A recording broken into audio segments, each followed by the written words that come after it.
The year was 2035, and Nebula's Tears had just finished their sold-out world tour. The five-piece emo band from Seattle had skyrocketed to fame with their hit single Stardust in My Veins, a melodramatic ballad about feeling alien in one's own skin. Lead singer and songwriter Ethan Blackwood never imagined that his angsty lyrics scribbled in a coffee-stained notebook would resonate with millions across the globe. As the band lounged in their hotel suite, still buzzing from their final performance, an unexpected call came through. It was from NASA. "Mr. Blackwood," a formal voice inquired. "This is Dr. Emily Chen from NASA's Communication Department. We have an unusual request for you and your band." Ethan exchanged puzzled glances with his bandmates. Sure. What can we do for NASA?" Dr. Chen explained that they were preparing to send a new message into deep space, following in the footsteps of the famous Golden Record on the Voyager probes. This time, they wanted to include contemporary music that represented the current human experience. Stardust in My Veins had been selected as one of the tracks. The band was stunned. Their music, traveling among the stars? It seemed too surreal. "We'd be honored," Ethan managed to say, his voice thick with emotion. Little did they know, their music was about to travel farther than they could have ever imagined. Light years away on the planet Zyrox, Kale Thar stood at the edge of a cliff, gazing up at the swirling purple skies. The young Zyroxian felt out of place in his own crystalline skin, his bioluminescent markings pulsing with uncertainty. Zyroxian society valued logic and efficiency above all else. Emotions were seen as primitive vestiges, best suppressed for the greater good. But Kale Thar couldn't shake the feeling that something was missing from his life, from his entire species. He sighed, his antennae drooping. Another day of feeling like an alien among his own kind. Suddenly a strange sound caught his attention. It was coming from the ancient receiver array, a relic from when Zyroxians still looked to the stars with wonder rather than cold calculation. Curiosity piqued, Kale Thar approached the array. As he drew closer, he could make out music, but unlike anything he'd ever heard before.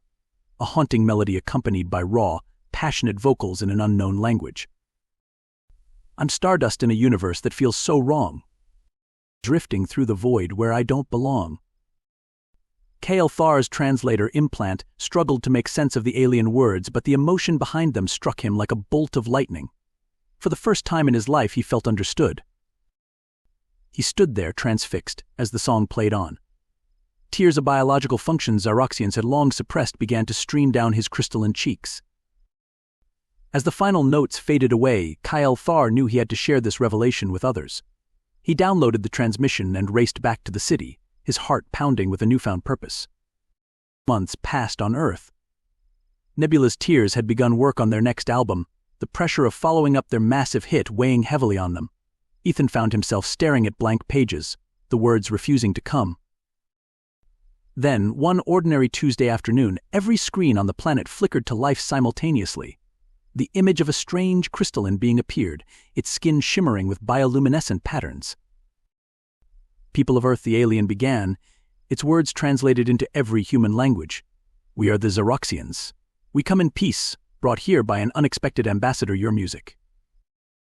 The members of Nebula's Tears watched in disbelief as the alien explained how a song from Earth had changed their entire civilization. "For eons, we suppressed our emotions, believing them to be a weakness," the Zyroxian continued. "But your song, Stardust in My Veins, awakened something long dormant within us.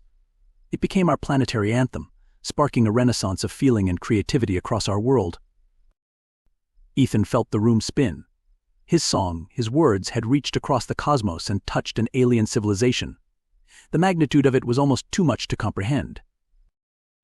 The Zyroxian went on, "We have come to express our gratitude and to learn more about your species. Your capacity for emotion, for translating complex feelings into art, is a gift we had forgotten. We believe there is much we can learn from each other." As the transmission ended, the world erupted in a frenzy of excitement and disbelief. Humanity's first contact with an alien civilization, all because of an emo band's hit song. In the days that followed, Nebula's Tears found themselves at the center of a global, now interstellar sensation. They were invited to perform at the official welcoming ceremony for the Zyroxian delegation. Standing on a stage before a crowd of humans and aliens alike, Ethan felt a surge of emotion he'd never experienced before. As he began to sing, he locked eyes with HFY, the young Zyroxian who had first discovered their song. I'm stardust in a universe that feels so wrong, drifting through the void where I don't belong. Humans and Zyroxians sang along, two species united by the universal language of music and emotion. In that moment, the barriers of space and biology melted away, leaving only the raw, beautiful core of sentient experience. The concert marked the beginning of a new era of cooperation between Earth and Zyrox. Cultural exchanges flourished, with humans teaching Zyroxians about art, music, and the power of embracing one's emotions. In return, the Zyroxians shared their advanced technology and scientific knowledge. For Nebula's tears, the experience was transformative. Ethan found himself writing with a renewed sense of purpose, his lyrics now touching on themes of cosmic unity and the transcendent power of emotion. Their next album, Interstellar Empathy, became an instant classic on both Earth and Zyrox. It featured collaborations with Zyroxian musicians, blending human instruments with the ethereal tones of crystalline synthetics. Years passed, and the partnership between the two worlds deepened.